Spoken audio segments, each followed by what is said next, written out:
সম্পর্ক উন্নয়নে সামনে তাকাতে চায় যুক্তরাষ্ট্র। র্যাবের উপর নিষেধাজ্ঞা সহ কঠিন বিষয় নিয়ে কাজ করার প্রতিশ্রুতি ডোনাল্ড ব্লুর। ফিলিস্তিনিদের নিরাপত্তায় বিশ্ব নেতাদের একযোগে কাজ করার আহ্বান প্রধানমন্ত্রীর। শান্তি প্রতিষ্ঠায় জাতিসংঘকে ভূমিকা রাখার দাবি। ঢাকায় কোনো ব্যাটারি চালিত রিকশা চলবে না, ফিটনেসবিহীন গাড়ি সড়কে নামতে না দেওয়ার নির্দেশ। উখিয়ায় র্যাবের অভিযানে গোলাগুলি, অস্ত্র, গুলি, গ্রেনেড বিস্ফোরক সহ আরসা কমান্ডার গ্রেফতার। বিশ্বকাপের আনুষ্ঠানিক ফটো সেশনের টাইগাররা প্রস্তুতি নিয়ে সন্তুষ্টি। প্রাথমিক লক্ষ্য গ্রুপ পর্ব পেরোনো।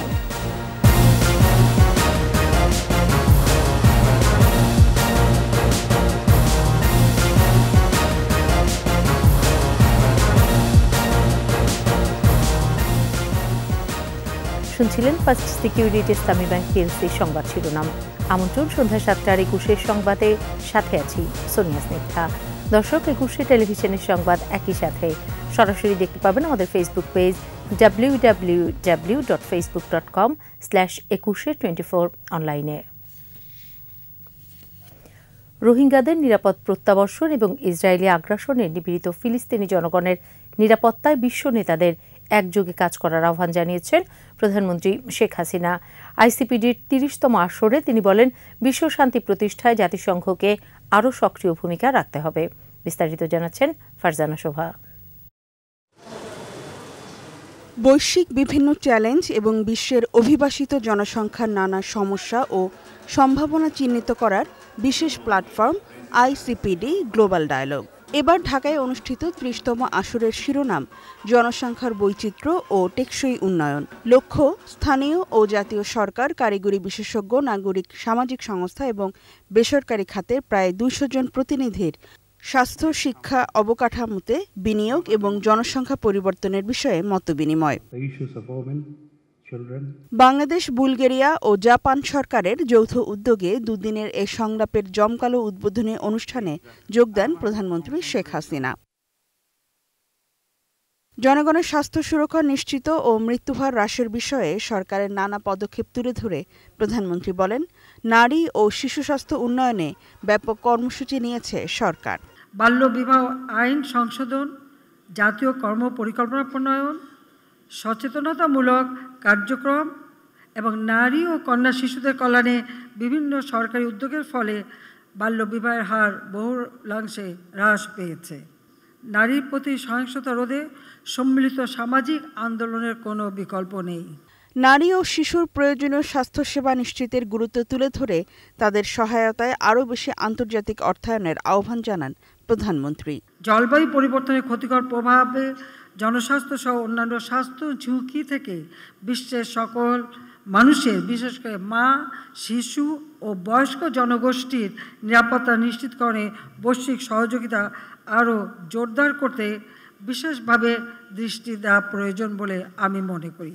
ফিলিস্তিনে সংঘাত বন্ধের জোর দাবি জানিয়ে সরকার প্রধান বলেন, জাতিসংঘকে এ বিষয়ে সক্রিয় ভূমিকা রাখতে হবে।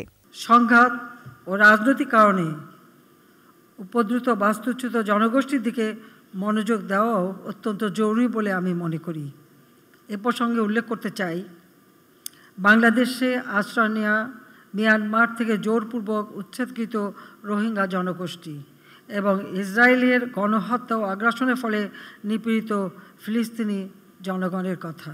জাতিসংঘ সহ অন্যান্য আন্তর্জাতিক সংস্থা সেখানে সকলের জন্য, বিশেষ করে নারী ও শিশুর জন্য প্রয়োজনীয় স্বাস্থ্য সেবা নিশ্চিত করতে আরও কার্যকর ভূমিকা পালন করবে। আমরা যুদ্ধ চাই না, শান্তি চাই। বিশ্বের বিপুল জনগোষ্ঠীর জন্য প্রয়োজনীয় শিক্ষা, স্বাস্থ্য ও অন্যান্য মৌলিক অধিকার নিশ্চিতের মাধ্যমে জনসম্পদে রূপান্তর করার আহ্বান জানান প্রধানমন্ত্রী শেখ হাসিনা। ফারজানা শোভা, 21 টেলিভিশন, ঢাকা। হেলমেট না থাকলে জ্বালানি বিক্রি নয়, এই নীতি শুধু রাজধানীতে নয় সারা দেশেই কার্যকর থাকবে বলে জানিয়েছেন সড়ক পরিবহন ও সেতুমন্ত্রী ওবায়দুল কাদের। ফিটনেসবিহীন কোনো গাড়ি সড়কে নামতে না দেওয়ারও নির্দেশ দেন মন্ত্রী। এছাড়া ব্যাটারি চালিত রিকশা, অটোরিকশা বন্ধেরও নির্দেশনা দেন তিনি। মাহমুদ হাসানের প্রতিবেদন। বাংলাদেশ সড়ক পরিবহন কর্তৃপক্ষ বিআরটিএ কার্যালয়ে সড়ক পরিবহন উপদেষ্টা পরিষদের সভায় যোগ দেন সড়ক পরিবহন ও সেতুমন্ত্রী ওবায়দুল কাদের। মন্ত্রীর বক্তৃতায় উঠে আসে রাজধানীর অলিগলিতে দাপিয়ে বেড়ানো ব্যাটারি চালিত অটোরিকশার প্রসঙ্গ। অটোরিকশাগুলোকে বিপজ্জনক উল্লেখ করে চলাচল বন্ধের নির্দেশনা দেন মন্ত্রী। এই সিটিতে যাতে এসব ব্যাটারি চালিত গাড়ি না চলে, এ ব্যাপারে শুধু নিষেধাজ্ঞা আরোপ নয়, এগুলো চলতে যাতে না পারে সেই ব্যবস্থা করতে হবে। নো হেলমেট নো ফুয়েল এই নীতি এখন থেকে সারা দেশেই কার্যকর হবে বলে জানান তিনি। ঢাকা সিটিতে যে কৌশলে আমরা মোটরসাইকেলে 2 যাত্রী হেলমেট সহ, আমার মনে হয় 98% আমরা সফল হয়েছি। এটা সারা বাংলাদেশে এভাবে নো হেলমেট নো ফিউল এই নীতি কার্যকরের ব্যবস্থা আমরা যদি নিতে পারি তাহলে এখানে একটা সুফল আসবে। 20 বছরের পুরনো বাস কিভাবে এখনো সড়কে নামে প্রশ্নটি আবারও সামনে আনেন ওবায়দুল কাদের। এখানে ফিটনেস বিহীন যে গাড়ি স্ক্র্যাপ করার যে সিদ্ধান্ত, যে প্রস্তাব এসছে, সেটা আমরা সমর্থন করতে পারি। সমতল থেকে পাহাড়ে এত রাস্তা হওয়ার পরও সড়কে শৃঙ্খলা না থাকায় সংশ্লিষ্ট টিম ওয়ার্ক নিয়েও প্রশ্ন তোলেন মন্ত্রী। এখন দুর্ঘটনা কম হলেও ক্যাজুয়ালিটি বেশি হচ্ছে। মাহমুদ হাসান, 21 টেলিভিশন, ঢাকা। কক্সবাজারের উখিয়ায় অভিযান চালিয়ে দেশি বিদেশি অস্ত্র, গ্রেনেড, বিস্ফোরক ও রকেট শেল সহ আরসা কমান্ডার মাস্টার সলিমুল্লাহ ও সহযোগী মোহাম্মদ রিয়াজকে গ্রেফতার করেছে র্যাব। তারা দুজনেই মিয়ানমারের নাগরিক। পরে উদ্ধার করা বিস্ফোরক ধ্বংস করেছে সেনাবাহিনীর বোম ডিসপোজাল টিম। কক্সবাজার প্রতিনিধির রিপোর্ট, জানাচ্ছেন রত্না জামান। বুধবার ভোররাতে উখিয়া রোহিঙ্গা ক্যাম্প 20 এক্সটেনশনের পাশে ক্যাম্প সংলগ্ন গহীন লাল পাহাড়ে আরাকান রোহিঙ্গা সালভেশন আর্মি আরসার আস্তানায় অভিযান চালায় র্যাব। সন্ত্রাসীরা গুলি শুরু করলে পাল্টা গুলি ছোড়ে র্যাবও। পরে পালিয়ে যাওয়ার সময় আরসা কমান্ডার মাস্টার সলিমুল্লাহ ও তার সহযোগী রিয়াজকে গ্রেপ্তার করা হয়। ঘটনাস্থলে প্রেস ব্রিফিংয়ে র্যাবের আইন ও গণমাধ্যম শাখার পরিচালক কমান্ডার আরাফাত ইসলাম জানান, জননিরাপত্তার কারণে উদ্ধার হওয়া আগ্নেয়াস্ত্র বিস্ফোরক ধ্বংস করে ফেলা হয়েছে। গতকাল রাত থেকে আমরা এই উখিয়ার এই জায়গাটিতে এই 20 নম্বর এক্সটেনশনের যে ক্যাম্প, এই ক্যাম্পের এই পিছনে আমার যে পাহাড়, সেই লাল পাহাড় আমরা ঘিরে ফেলি এবং সেখান থেকে আরসার 2জন নেতৃস্থানীয় সদস্যকে আমরা গ্রেফতার করতে সমর্থ হই। বিপজ্জনক কিছু এক্সপ্লোসিভ এখানে আছে, কিছু হ্যান্ডমেড গ্রেনেড, আইইডি যেটা ইম্প্রোভাইজড এক্সপ্লোসিভ ডিভাইস, যেটা বিভিন্ন সংগঠন কর্তৃক ব্যবহার করা হয়ে থাকে, কিছু রকেট পেয়েছি আমরা এবং আমরা সেটা সরজমিনে প্রদর্শন করেছি। রোহিঙ্গা ক্যাম্পে হেড মাঝি সহ কয়েকজন রোহিঙ্গাকে গুলি ও গলা কেটে হত্যার কয়েকটি ঘটনা ঘটে। এরপর ক্যাম্পে গোয়েন্দা তৎপরতা বাড়িয়ে আস্তানাটির খোঁজ পেয়েছে র্যাব। 2023 সালে এই আরসা সন্ত্রাসীদের হাতে প্রায় 64 জন প্রাণ হারায় এবং 2024 সালের এ পর্যন্ত এই এপ্রিল মাস পর্যন্ত আমাদের 16 জনকে প্রাণ হারাতে হয়েছে। আরসা সহ রোহিঙ্গা সন্ত্রাসীদের অপরাধ নির্মূলে সাঁড়াশি অভিযান চলবে বলেও জানিয়েছে র্যাব। আমাদের অব্যাহত অভিযানের মাধ্যমে আরসার একাধিক সদস্যকে আমরা গ্রেফতার করতে সমর্থ হয়েছি। রত্না জামান, 21 টেলিভিশন। কয়েকজনকে নিয়ে দুশ্চিন্তা থাকলেও বিশ্বকাপের প্রস্তুতি নিয়ে সন্তুষ্ট টাইগার অধিনায়ক ও কোচ। আনুষ্ঠানিক ফটো সেশন শেষে তারা দুজনেই জানালেন লক্ষ্যের কথা। আপাতত গ্রুপ পর্ব উতরানোই লক্ষ্য ধরেছেন তারা। পারভেজ খোকনের রিপোর্ট। দল ঘোষণার পরদিনই টাইগারদের ফটো সেশন। সময় মতোই অফিসিয়াল ফটো সেশনে শান্ত সাকিবরা।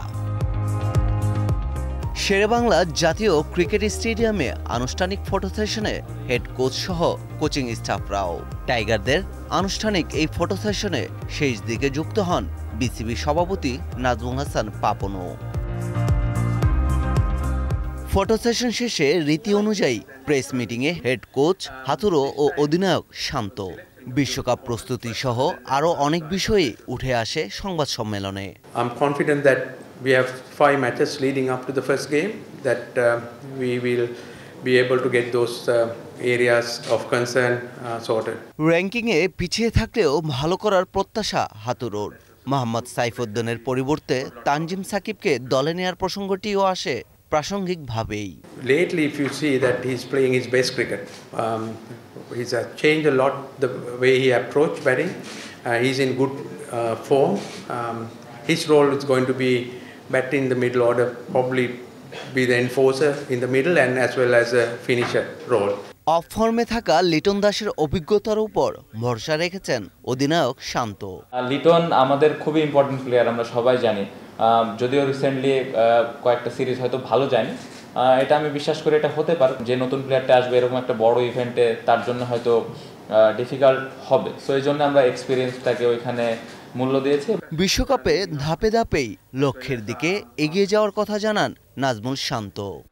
খুব একটা যে দুর্বল গ্রুপ সেটা বলবো না, সো আমাদের জন্য এটা ডিফিকাল্ট হবে। যদি আমরা এটা পার করতে পারি তখন আমরা আবার সুন্দরভাবে আলাদা আলাদা করে প্ল্যান করতে পারবো, কারণ টি-20তে এটা আমি বিশ্বাস করি কোনো ছোট দল বড় দল নেই। তো এই পার্টিকুলার ডেতে যদি আমরা ভালো ক্রিকেট খেলতে পারি তাহলে অবশ্যই যে কোনো দলকে হারানো সম্ভব। বিশ্বকাপের আগে যুক্তরাষ্ট্রের বিপক্ষে 3 ম্যাচের টি-20 সিরিজ খেলবে বাংলাদেশ। 2 জুন যুক্তরাষ্ট্র ও ওয়েস্ট ইন্ডিজের মাটিতে শুরু হবে টি-20 বিশ্বকাপ। টাইগারদের প্রথম ম্যাচ 8 জুন টেক্সাসে, প্রতিপক্ষ শ্রীলঙ্কা। পারভেজ খোকন, 21 টেলিভিশন। ইসরায়েলে অস্ত্র সরবরাহ বন্ধের ঘোষণা থেকে সরে এলো যুক্তরাষ্ট্র। এবার দেশটিকে $100 কোটি অস্ত্র দিচ্ছে তারা।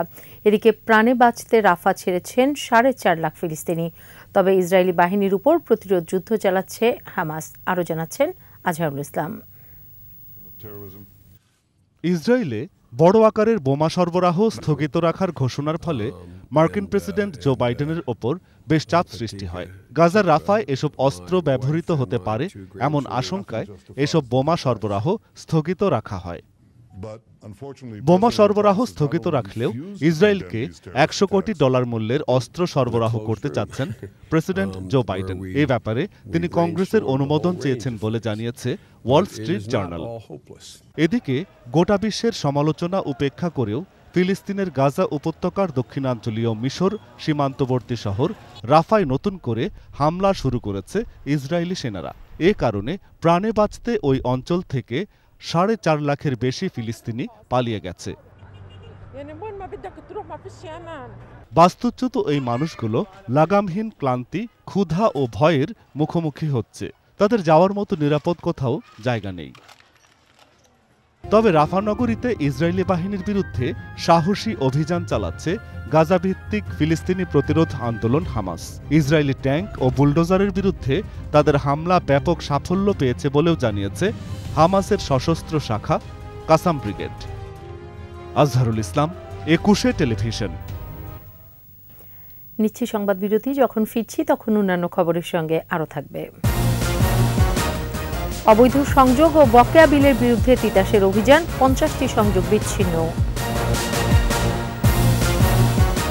উপকরণের উচ্চ মূল্য, গ্রিন এনার্জি উৎপাদনের বাধা, নবায়নযোগ্য জ্বালানিতে পিছিয়ে বাংলাদেশ।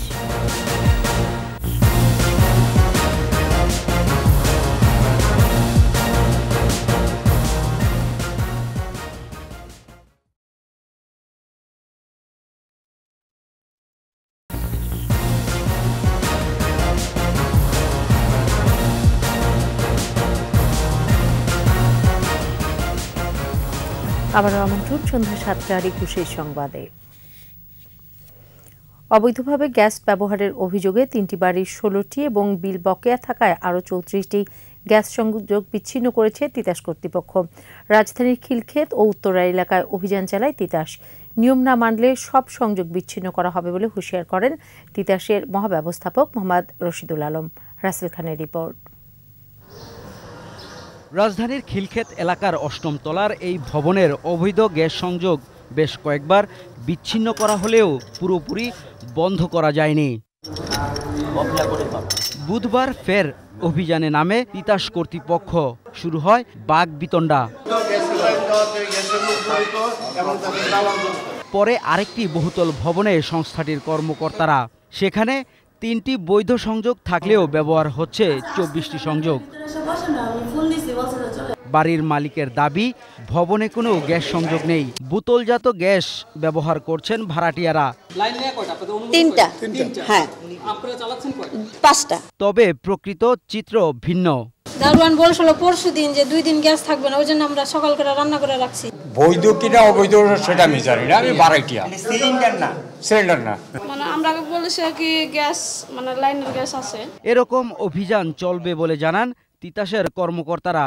25টা চুলা পুরোপুরি অবৈধ, তারা কোনো কাগজপত্র দেখাতে পারে নাই।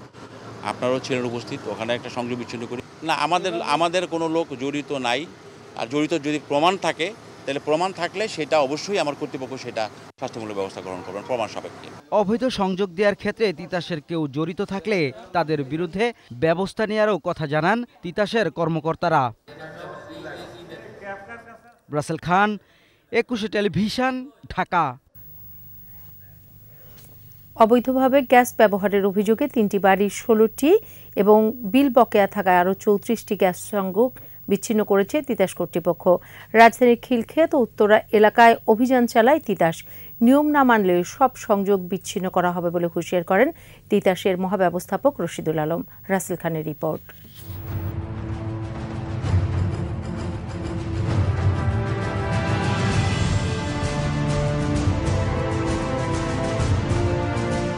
কার্বন গ্যাসের শক্তিশালী স্তর সূর্যের তাপ ফিরতে দিচ্ছে না বায়ুমণ্ডলে। আবার এ ধরনের গ্যাস উৎপাদনের উৎসও কমছে না। দেশে পানি বিদ্যুৎ, সৌর বিদ্যুতের ব্যবহার বহু পুরনো। পারমাণবিক বিদ্যুতেও এগিয়েছে দেশ। কাপ্তাইয়ের পর জলবিদ্যুৎ উৎপাদন প্রকল্প আর আসেনি।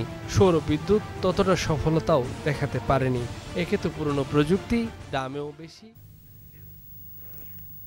তাপমাত্রার তীব্রতায় বৈশ্বিক উষ্ণায়নের সরাসরি প্রভাব দেখছে বাংলাদেশ। এমন বাস্তবতায় জীবাশ্ম জ্বালানি ব্যবহার থেকে নবায়নযোগ্য জ্বালানিতে ফিরতে বাড়ছে জনমত। তবে প্রযুক্তি ও উপকরণের উচ্চ মূল্যে ব্যাহত হচ্ছে গ্রিন এনার্জি উৎপাদন। এসব কারণে নীতিমালা তৈরি করলেও নবায়নযোগ্য জ্বালানিতে পিছিয়ে বাংলাদেশ। বিশেষ রিপোর্টে বাকিটা জানাচ্ছেন মোহাম্মদ নুরুন নবী, ছবি তুলেছেন ইয়াকুব লিটু।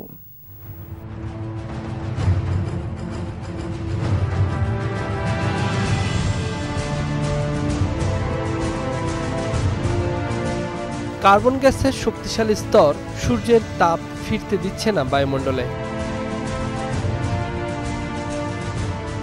আবার এ ধরনের গ্যাস উৎপাদনের উৎসও কমছে না। দেশে পানি বিদ্যুৎ, সৌর বিদ্যুতের ব্যবহার বহু পুরনো। পারমাণবিক বিদ্যুতেও এগিয়েছে দেশ।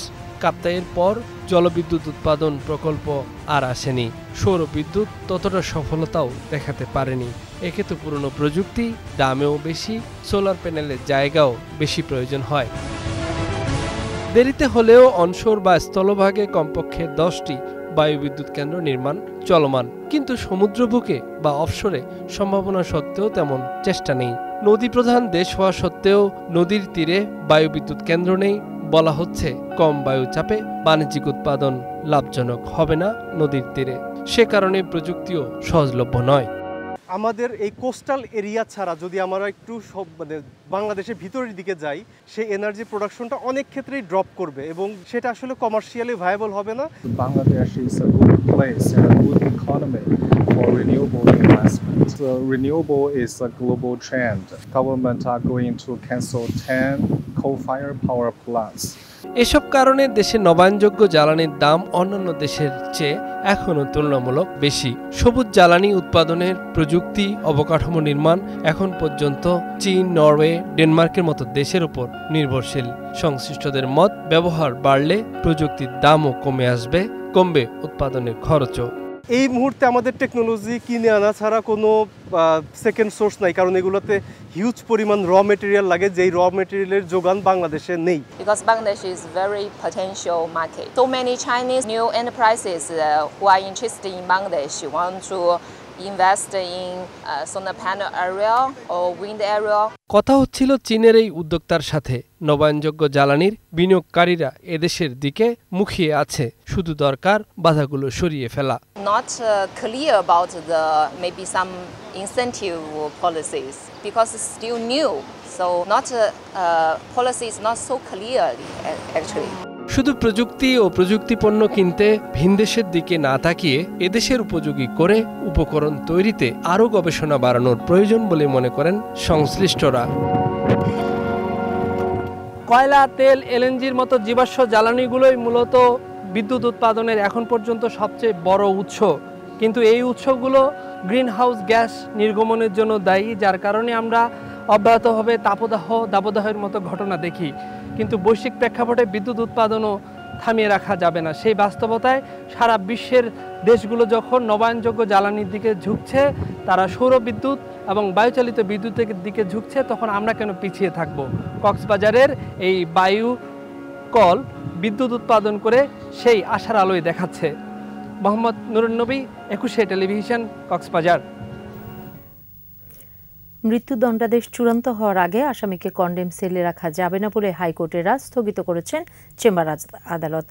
বিচারপতি এম এনায়েতুর রহিমের চেম্বার আদালত এ আদেশ দেন। সংবাদ সম্মেলনে অ্যাটর্নি জেনারেল এম আমিনউদ্দিন বলেন, মৃত্যুদণ্ডপ্রাপ্ত যুদ্ধাপরাধীদের কন্ডেম সেল থেকে সাধারণ সেলে আনার জন্য এটি একটি উদ্দেশ্য হতে পারে বলে মন্তব্য করেন। এর আগে কোনো ব্যক্তির মৃত্যুদণ্ড চূড়ান্ত হওয়ার আগে তাকে মৃত্যুদণ্ডাদেশপ্রাপ্ত আসামি বলা যাবে না এবং তাকে কন্ডেম সেলে রাখা যাবে না বলেও রায় ঘোষণা করেন হাইকোর্ট।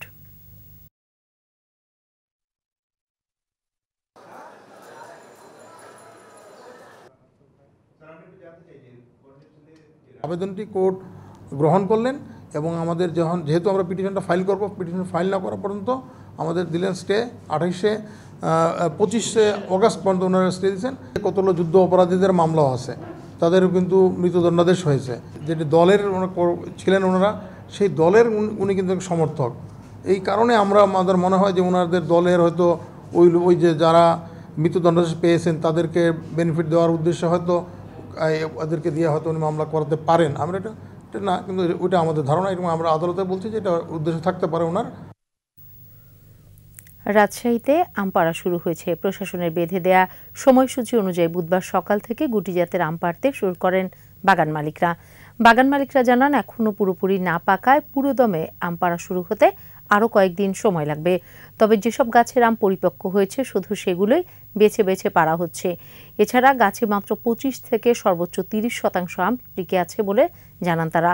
রাজশাহী জেলা প্রশাসন থেকে আম সংগ্রহ ও বাজারজাত করার দিনক্ষণ নির্ধারণ করে দেওয়া হয়েছে। এবার উৎপাদন লক্ষ্য ধরা হয়েছে 2,60,315 টন। বাড়ি ফিরেছেন বন্দিদশা থেকে মুক্ত এমভি আবদুল্লাহর 23 নাবিক। তাদের বাড়িতে এখন খুশির জোয়ার। দীর্ঘ উৎকণ্ঠা শেষে প্রিয়জনকে কাছে পেয়ে আপ্লুত স্বজনেরা। নাবিকদের দেখতে আসছেন আত্মীয় ও প্রতিবেশীরাও। প্রতিনিধিদের সহায়তা আরও জানাচ্ছেন সমর ইসলাম। 33 দিন বন্দি জীবন কাটিয়ে নাটোরের বাগাতিপাড়ার সালাইনগর দক্ষিণপাড়া গ্রামের বাড়িতে ফিরে এসেছেন এমভি আবদুল্লাহর নাবিক জয় মাহমুদ। বাড়িটি জুড়ে পরিবেশ এখন আবেগঘন। বাবা মায়ের বুকে সুস্থ অবস্থায় ছেলে ফিরে আসায় স্বজনদের সাথে আনন্দিত প্রতিবেশীরাও। আমাদের ঈদ কাটছে শুধু দূর চোখের পানিতে, আমাদের ঈদ কাটেনি, কিন্তু এখন ছেলে পাওয়াতে আমরা এখন খুব আনন্দিত খুশি। এখন আমার ছেলে বাড়িতে আসার পর এখন আমি খুব খুশি, মনে হচ্ছে এখনই আমার ঈদ। 5.5 মাস পর নোয়াখালীর কোম্পানিগঞ্জের রামপুরের গ্রামের বাড়িতে ফিরেছেন আনোয়ারুল হক রাজু। ছেলেকে কাছে পেয়ে আবেগ আপ্লুত বাবা মা, উচ্ছ্বসিত আত্মীয় স্বজন ও প্রতিবেশীরাও। আমার ভাই ফিরে এসছে, এটা অনুভূতিতে বলে বোঝানো যাবে না কিরকম আনন্দ লাগতেছে। উদ্ধার প্রক্রিয়ায় সহযোগিতা করার জন্য আমরা অ্যাসারশন ব্যাংক কমিটি কর্তৃপক্ষকে এবং সরকারকে ধন্যবাদ জানাচ্ছি এবং কৃতজ্ঞতা প্রকাশ করতেছি। আলোচিত 23 নাবিকের আরেকজন সিরাজগঞ্জের কামারখন্দের চর নূরনগর গ্রামের নাজবুল হক হানিফ। তাকে ফিরে পেয়ে বাড়িতে উৎসবের আমেজ।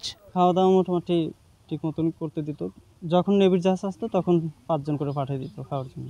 নাবিকদের নিরাপদে মুক্ত করতে পারায় সরকার ও সংশ্লিষ্টদের প্রতি কৃতজ্ঞতা সবার। সমর ইসলাম, একুশে টেলিভিশন। নিচ্ছি সংবাদ বিরতি। যখন ফিরছি তখন অন্যান্য খবরের সঙ্গে আরও থাকবে। তিস্তা, যমুনা ও ব্রহ্মপুত্রের বিস্তীর্ণ চরে বাদাম চাষ, ভালো দাম পাওয়ায় খুশি কৃষক। ইরানের সাথে চুক্তি নিয়ে ভারত মার্কিন সম্পর্কে টানাপোড়েন, নিষেধাজ্ঞার হুমকি।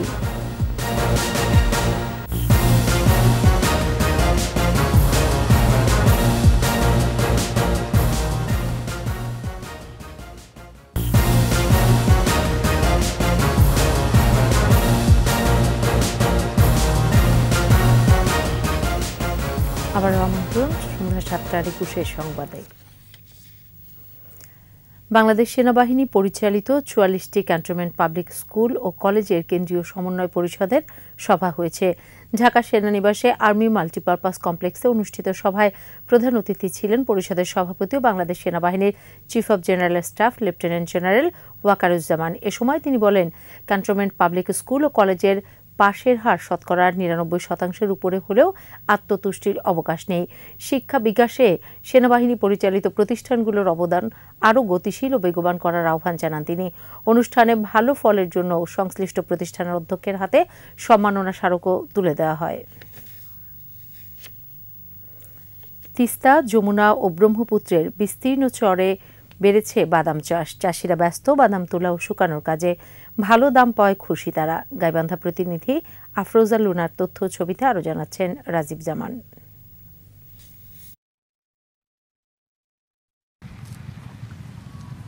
গাইবান্ধার বিস্তীর্ণ চরাঞ্চলে সনাতন ফসলের পাশাপাশি চাষ হয়েছে নানা জাতের বাদাম। ফলনও হয়েছে ভালো। প্রতিটি গাছের গোড়ায় গোড়ায় থোকা থোকা বাদাম খুশি চাষিরা।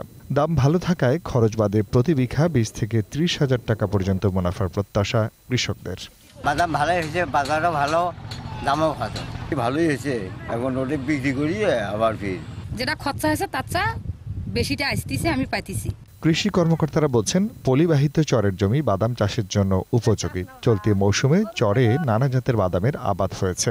উৎপাদনের পাশাপাশি বাজার দরও ভালো। কৃষকরা যে বাদাম উত্তোলন শুরু করেছে তাতেই হেক্টর প্রতি প্রায় ২.৫ টনের বেশি তারা ফলন পাচ্ছে। এতে করে কৃষকরা খুবই লাভবান হবে। তাছাড়া বাজার মূল্য মাঠেই কৃষকরা প্রায় ৪,০০০ থেকে ৫,০০০ টাকা মন কাঁচা বাদাম বিক্রি করছে। এবারের মৌসুমে গাইবান্ধার সদর, সুন্দরগঞ্জ, ফুলছড়ি ও শাখাট উপজেলার চরাঞ্চলের ১,৯২৫ হেক্টর জমিতে বাদামের আবাদ করা হয়েছে। রাজীব জামান, ২১শে টেলিভিশন। কলাগাছের তন্তু দিয়ে প্লাস্টিক, কার্বন ও সিলিকন পণ্যের বিকল্প তৈরি করছেন শ্রীমঙ্গলের কলেজ ছাত্র সাজ্জাদুল ইসলাম। এছাড়াও পচা ও অব্যবহৃত সবজির শ্বেতসার থেকে তৈরি করেছেন পচনযোগ্য পলিথিন। পরিবেশ বান্ধব এসব পণ্যই হতে পারে প্লাস্টিকের বিকল্প। মৌলভীবাজার প্রতিনিধি বিকুল চক্রবর্তীর তথ্যচিত্রে আরও জানাচ্ছেন সমর ইসলাম। শ্রীমঙ্গল সরকারি কলেজের একাদশ শ্রেণীর বিজ্ঞান বিভাগের শিক্ষার্থী সাজ্জাদুল ইসলাম। ছোটবেলা থেকেই বিজ্ঞানের প্রতি তার কৌতূহল।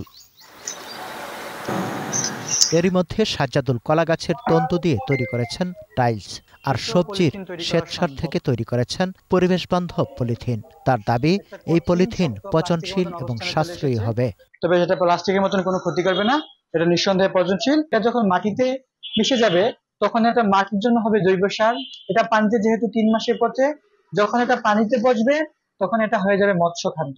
আমাদের দুই দিকেই লাভবান হতে পারবো আমরা। সাজ্জাদুলের প্রক্রিয়াজাত কাঁচামাল হতে পারে প্লাস্টিকের তৈরি সব ধরনের পণ্যের বিকল্প। প্লাস্টিকের যে ক্ষতিকারক প্রভাব পরিবেশের যে জন্য যে একটা হুমকি, তার বিকল্প হিসেবে যে তার উদ্ভাবনটি আমরা মনে করি কাজে লাগবে। সবজির শ্বেতসার থেকে তৈরি পলিথিন মাটিতে ১ মাস এবং পানিতে ৩ মাসে পচে যায়। এখানে যে তন্তুটা ব্যবহার করা হয়েছে সেই তন্তুর প্রয়োগ মাত্রা অনুসারে বাসাবাড়ির আসবাবপত্র, টিন এবং লোহার তৈরি যে সকল দরজা জানালা আছে, এবং আমরা যে টিন ব্যবহার করি বাসা তৈরি, ঘর তৈরি করার ক্ষেত্রে, সেই টিনের বিকল্প হিসেবেও একই ফর্মুলা ব্যবহার করা সম্ভব এবং এতে খরচটা অনেকাংশে কমে আসবে। তার বাবার আর্থিক অবস্থা তেমন ভালো না, তবে সে যদি আর্থিক সহযোগিতা পায় তাইলে অচিরে দেশ ও জাতিকে অনেক কিছু দিতে পারবে আমার মনে হয়। সাজ্জাদ এরই মধ্যে বঙ্গবন্ধু সৃজনশীল মেধা অন্বেষণ প্রতিযোগিতায় এবছর জেলা পর্যায়ে সেরা মেধাবী নির্বাচিত হয়েছেন। পৃষ্ঠপোষকতা পেলে গবেষণা আরও এগিয়ে নেওয়ার পরিকল্পনা তার। সমর ইসলাম, ২১শে টেলিভিশন। এবার ব্যবসা বাণিজ্যের সংবাদ।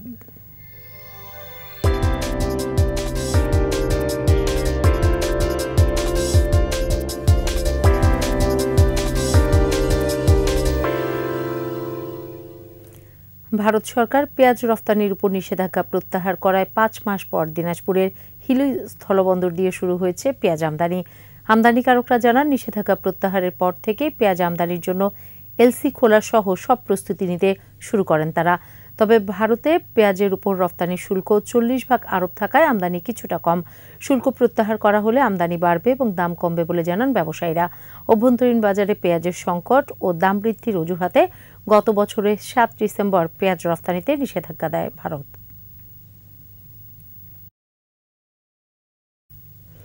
ঈদুল আজহায় ক্রেতাদের জন্য বিশেষ সুবিধা নিয়ে এলো ইলেকট্রামার্ট গ্রুপ। মাসব্যাপী খুচরা ও পাইকারি ক্রেতাদের জন্য প্রমোশনাল ক্যাম্পেইন শুরু করেছে। ঢাকায় সংবাদ সম্মেলন করে ক্যাম্পেইনের মোড়ক উন্মোচন করেন কোম্পানির ঊর্ধ্বতন কর্মকর্তারা। ক্রেতারা কঙ্কা ও হাইকো ব্র্যান্ডের ফ্রিজ, এলইডি টিভি, ওভেন ও ওয়াশিং মেশিন ক্রয় করলে পাবেন একটি স্ক্র্যাচ কার্ড। এই কার্ডে জিতে নিতে পারেন স্বর্ণালংকার ও কঙ্কার এলইডি টিভি সহ অসংখ্য পুরস্কার। এছাড়া পার্টনার ও ডিলারদের জন্য থাকছে মোট উত্তোলনের উপর বিশেষ ছাড় ও বিদেশ ভ্রমণের সুযোগ। অনুষ্ঠানে উপস্থিত ছিলেন গ্রুপের পরিচালক মোহাম্মদ সাজ্জাদুর নেওয়াজ, নুরুল আমিন সানি, বিক্রয় ও বিপণন বিভাগের GM Mahmudur Nabi Chowdhury, national sales manager Zulhaq Hossain সহ অন্যান্যরা। এবারে আন্তর্জাতিক খবর।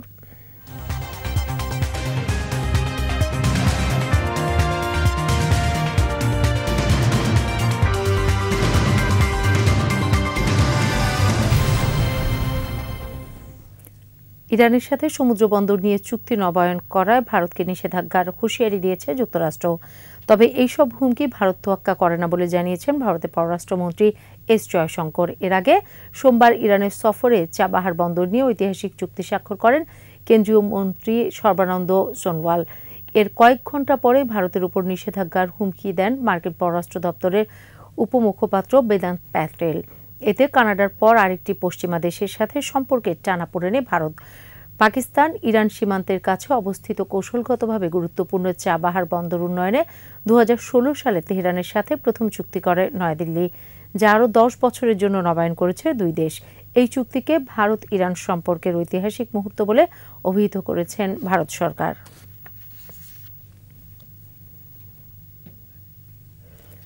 সংযুক্ত আরব আমিরাতের দুবাইয়ে গোপন সম্পদের পাহাড় গড়ে তুলেছেন পাকিস্তানের প্রেসিডেন্ট আসিফ আলী জারদারি, তার ছেলে বিলওয়াল ভুট্টো সহ রাজনীতিবিদ ও সেনা কর্মকর্তারা। দুবাইয়ের অভিজাত এলাকাগুলোতে তাদের বিপুল সম্পত্তির মালিকানা রয়েছে। দুবাইয়ে ভূমি দপ্তর সহ কয়েকটি সরকারি প্রতিষ্ঠানের ফাঁস হওয়া তথ্য উপাত্তের ভিত্তিতে প্রতিবেদন প্রকাশ করে অনুসন্ধানী সাংবাদিকদের সংগঠন the organized crime and corruption reporting Dubai unlocked শীর্ষক প্রতিবেদনে 2020 থেকে 2022 সাল নাগাদ দুবাইয়ে বিশ্বের বিভিন্ন দেশের ধনাঢ্য ব্যক্তিদের গোপন সম্পদের বিস্তারিত চিত্র তুলে ধরা হয়। দুবাইয়ে প্রায় 22,000 পাকিস্তানি $1,100 কোটি সম্পদ রয়েছে। জারদারির 3 ছেলে ছাড়াও স্বরাষ্ট্রমন্ত্রী মহসিন নাকভির স্ত্রী নওয়াজ শরীফের ছেলেও রয়েছেন এই তালিকায়। এছাড়াও 10টি দেশের 22 জন ধনকুবেরের সম্পদের তথ্য ফাঁস করা হয়েছে। নিচ্ছি সংবাদ বিরতি। যখন ফিরছি তখন অন্যান্য খবরের সঙ্গে আরও থাকবে। টি-20 বিশ্বকাপের আগে সুখবর পেলেন সাকিব, হাসারাঙ্গার সাথে যৌথভাবে র্যাঙ্কিং সেরা।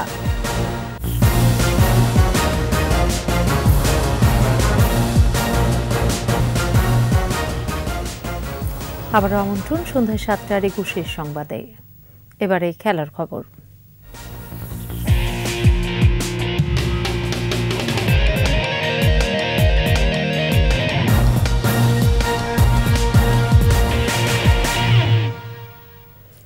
টি-20 বিশ্বকাপে সাকিব মাহমুদুল্লাহদের সাহস নিয়ে খেলার পরামর্শ দিলেন বিসিবি সভাপতি নাজমুল হাসান পাপন।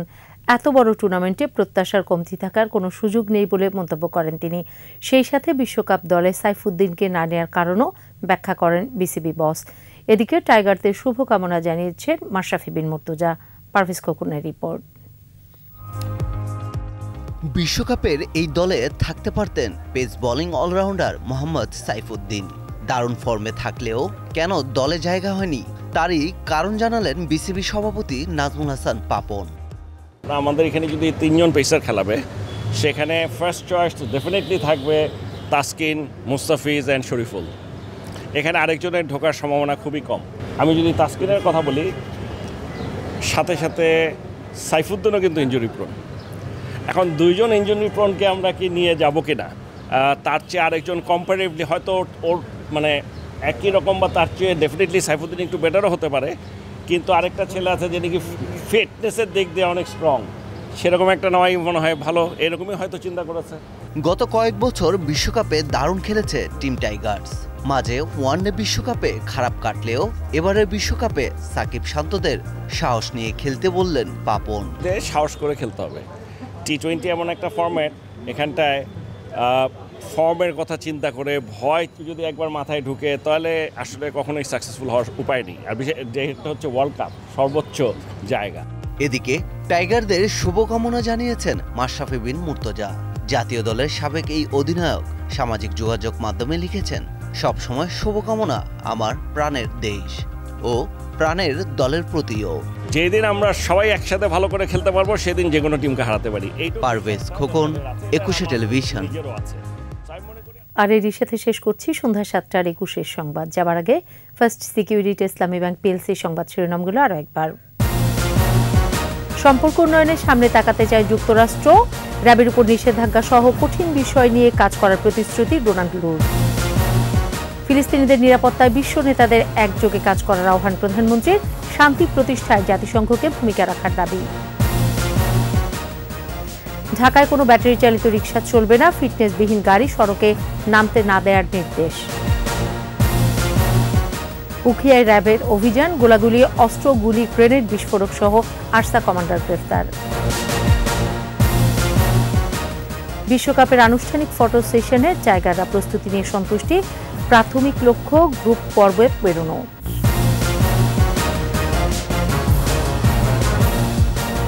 সর্বশেষ খবর জানতে ডায়াল করুন 2021 নম্বরে, আর ভিজিট করুন 21-tv.com ওয়েবসাইটে। আমাদের পরের সংবাদ রাত 9টায় দেখার আমন্ত্রণ রইল।